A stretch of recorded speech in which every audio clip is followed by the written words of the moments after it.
Good evening, ladies and gentlemen. This is Hairy Muppet. Welcome back to the Hairy Bash number 5. Check it out. It is the quarterfinal, and it is going to be two Protoss players. For some reason I thought SouL was a Zerg. I don't know why. It's a stupid thing to think. So anyway, two Protoss players down the bottom left side of the map. Mr. Arthur, he is from South Korea. Not currently part of a team, unfortunately. And his opponent up the top right side of the map, Mr. SouL from Australia, plays for Ascension Gaming. Yeah, some very, very awesome stuff going on. And Mr. Arthur, actually, let's talk about what happened previously.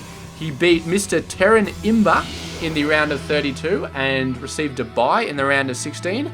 SouL buys all around for him, so he made it relatively easy into the quarterfinal, which quite a few players actually managed to do in this game. So yeah, looking good for him. And let's see exactly what's going on. Not a lot, actually. It's weird because this game was it's pretty short, this particular one. And I'm looking at it, I'm like thinking, all right, where's the cannon rushes? What's going on here? Why is this game so short? Nothing's happening. But we'll have to see. It's a surprise. Everybody's going to be surprised. I'm surprised. You're surprised. A worker there just died, so that was surprising, I'm sure, for the worker. It's going to be interesting. What do we got on the units tab? 1-1 for Mr. SouL. But Arthur, of course, does have more workers and does have a mothership core. SouL doesn't look like he's building a mothership core, but he's getting out a lot more of those early game units. And that mothership core having a good go at the worker, the stalker having a good go at the zealot, everybody's having a good go at everybody else, and SouL's stalker coming out now, going to be having a good go at whatever the hell it wants to have a go at. Oh, that zealot, wasn't quite going the way that it wanted it to, but the mothership core, man, taking mad damage from that stalker, absolutely mad. Does run the zone stalker away though, and is going to survive. No, actually died there. Unfortunate, very, very unfortunate. And 3 more gateways coming out from Mr. Arthur. Gateway tech coming out as well. So it looks like it's going to be a good old-fashioned 4-gate play from Mr. Arthur here. He's had enough of all the craziness going on. He's sending this guy out to build a pylon. Oh, snap. It's getting shot, though. And that guy is not going to find his way home. Meanwhile, SouL pushing out with his own 3-gate play. Not quite as good as a 4-gate, but still pretty damn good. And putting a pylon down there. It looks like he's going to do some pressure. Oh, man. Yes, it's craziness all over the place. But I think Arthur has this defense. I don't think he's going to lose it. Oh, man, if that pylon went down, that would... Oh, he's got a second one over there, so that's okay, but... Damn. SouL actually looking really good here. SouL's looking like he may do a bit of an upset here. It's going to be tough, but... Oh, man, if that happens, it's going to be crazy. Absolutely. Let's have a look at the buildings here. 3 gates versus 4 gates. Both players... Yeah, just getting a ton of units out. 5 versus 8 now with 1 zealot in the mix. But we do have a robo facility coming out for Mr. Arthur. And we'll see exactly what happens here. And SouL deciding to give the GG. Interesting play. I can only guess as to why he did that. And unfortunately, this isn't like Daily Masters where I can just say, oh, what the hell did he do that for? Well, whatever. I'm going to cast a better game. One that doesn't have ambiguous GG decisions in it. But yeah, Hairy Bash. We got to figure this out. So yeah, I think SouL just put everything he had into just pushing through. And I mean, if there were no sentries there, he could have just waltzed up the ramp and he could have overpowered these guys because he had the numbers. But as soon as he saw the sentry at the force field, he was just like, that's it. This is not going to work. Either I have to fall back and get something else happening, get a completely different game plan happening, or I just throw in the towel now and see what happens in the next game. Where, I don't know. maybe SouL had like dinner plans or something like that, and he just, who knows? Who knows, really? I don't. I really, really don't.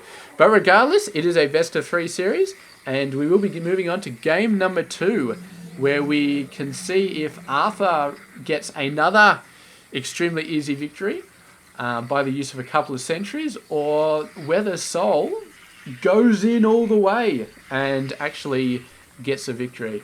We'll see. I'll be back in a sec. Alrighty, so getting right back into it. Arthur versus SouL. Both players doing a nice bit of early 3-gate, 4-gate pressure last game. And SouL had quite a bit of Stalkers, about 8 Stalkers total, 3 more than Arthur.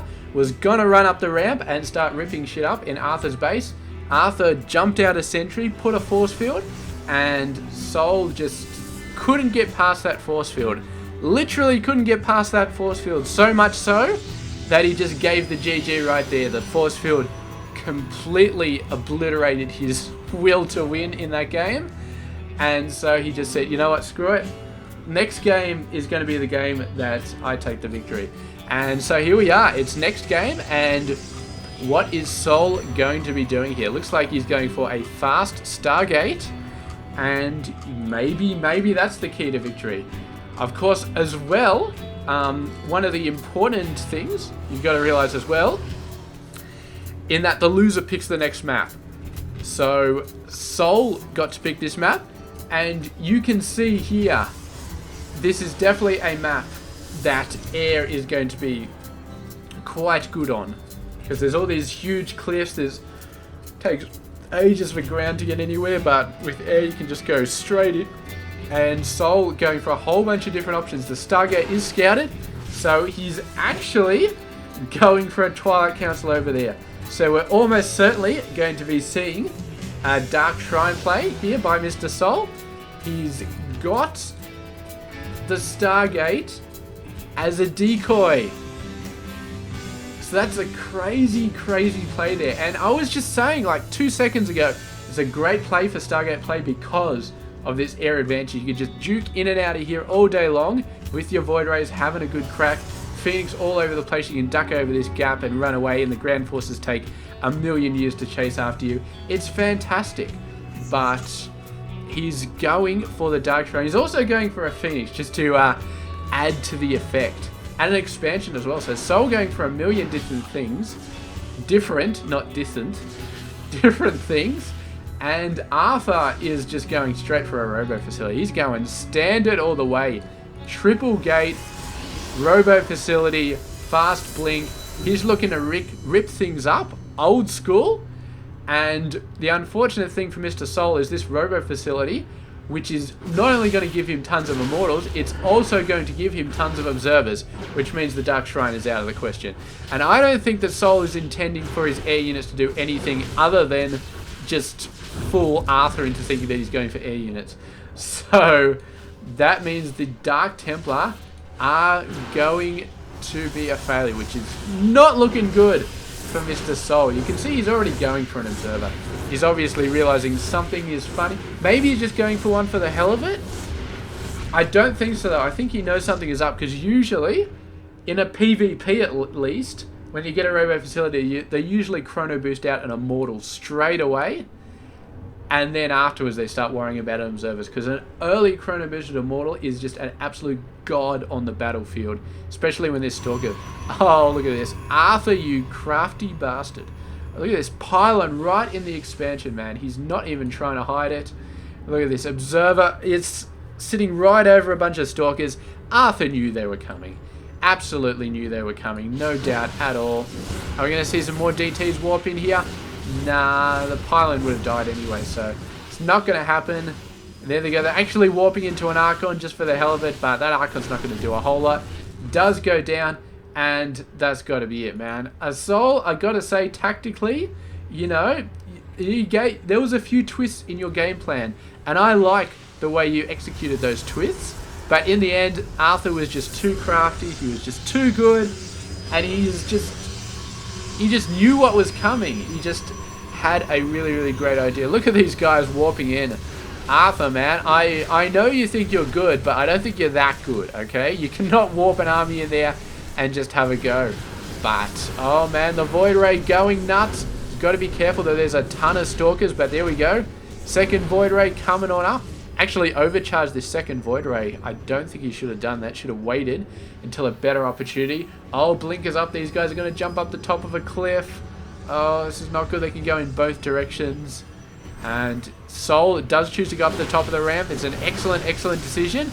And Arthur is going to back off here. I think he's going to back off. He's moving around, having a go at the Void Rays, takes one out, and then drops down. Very, very nice. And the Void Rays, I think their overcharge is still on cooldown, so not doing the best damage here. If you can chrono boost a couple more Void Rays out, 3 or 4 would do the job, I think. Then he could definitely take a wrecking ball to this army of Arthur.